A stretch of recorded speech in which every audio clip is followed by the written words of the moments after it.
दोस्तों, एक अशोक नाम का व्यक्ति होता है जिसके परिवार में उसकी पत्नी और उसकी एक बेटी भी रहा करती थी। अशोक की पत्नी का नाम शबनम होता है जो अक्सर बीमार रहा करती थी। अशोक उसकी बीमारी का इलाज एक अच्छे हॉस्पिटल में करवा रहा था।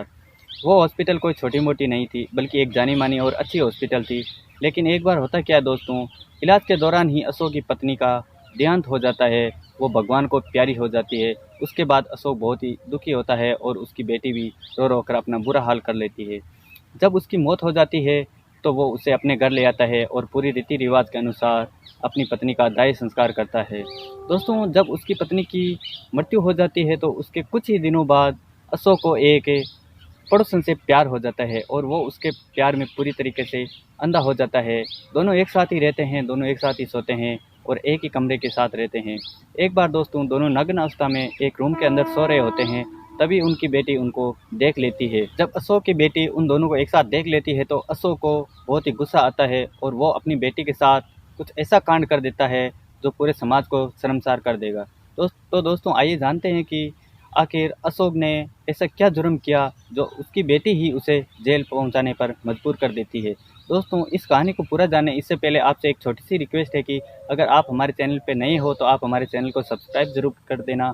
और अगर आपको ये कहानी ज़रा सी भी पसंद आए तो आप इस कहानी को लाइक करके ज़रूर जाना और कमेंट में अपने और अपना गाँव का नाम ज़रूर लिखना, क्योंकि आने वाले वीडियो में मैं आपका और आपके गाँव का नाम ज़रूर बोलूँगा। तो दोस्तों, आइए जानते हैं कि आखिर ये पूरी घटना है क्या।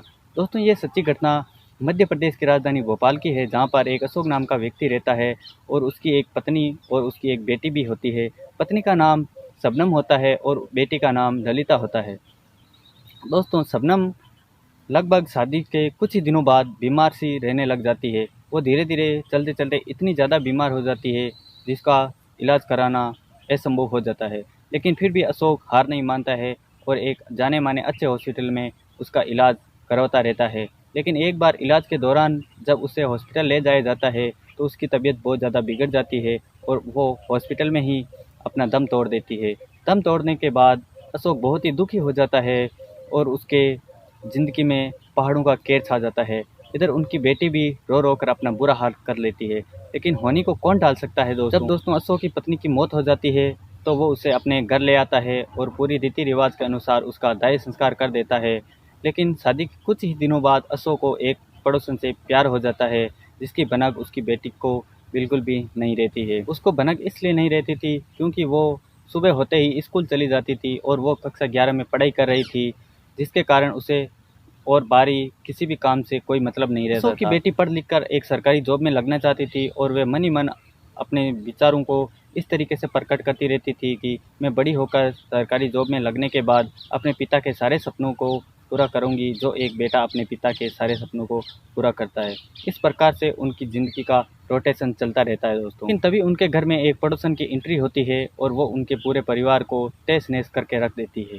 दोस्तों, वो पड़ोसन आती है ललिता के पास में कुछ काम से और अंदर आकर बोलती है कि ललिता घर पे है क्या, मुझे उससे कुछ काम है।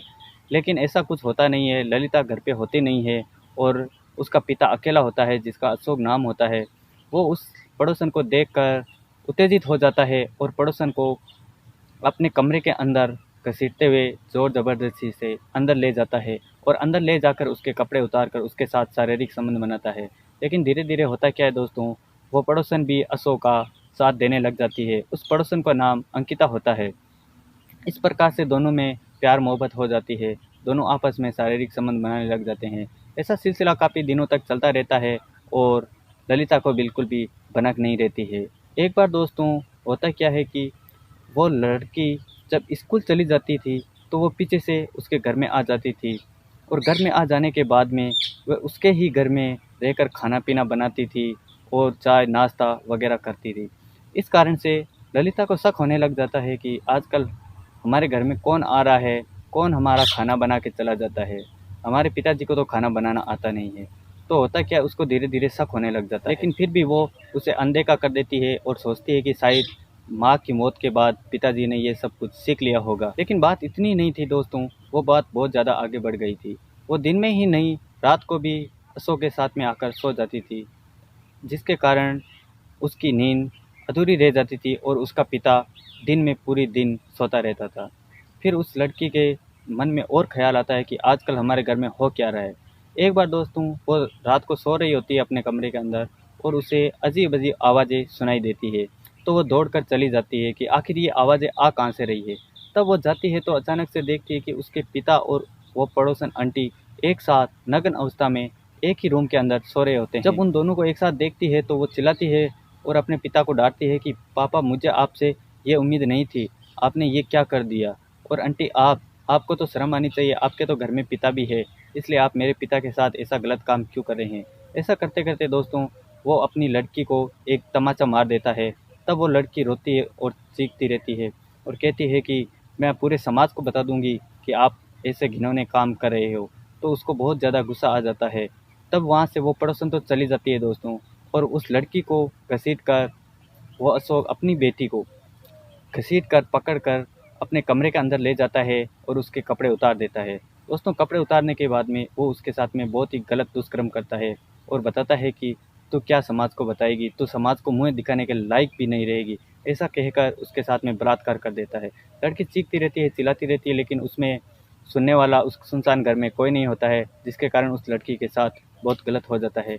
जब अगली सुबह होती है तो दोस्तों वो नज़दीकी एक पुलिस स्टेशन लगता है, जहाँ जाकर वो लड़की वो पूरी घटना उनको बताती है और उनके प्रति एफआईआर दर्ज करवाती है।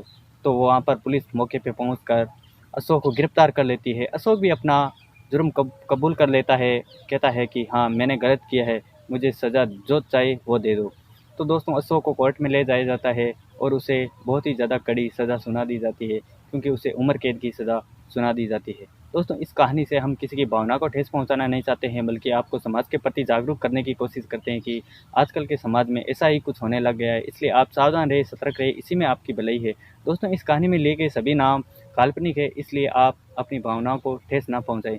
दोस्तों अगर आपको ये कहानी पसंद आई है तो इस कहानी को लाइक ज़रूर कर देना और आपको कमेंट में अपना नाम और अपने गाँव का नाम ज़रूर बताना है। धन्यवाद दोस्तों, मिलते हैं एक नई कहानी के साथ, जब तक के लिए जय हिंद।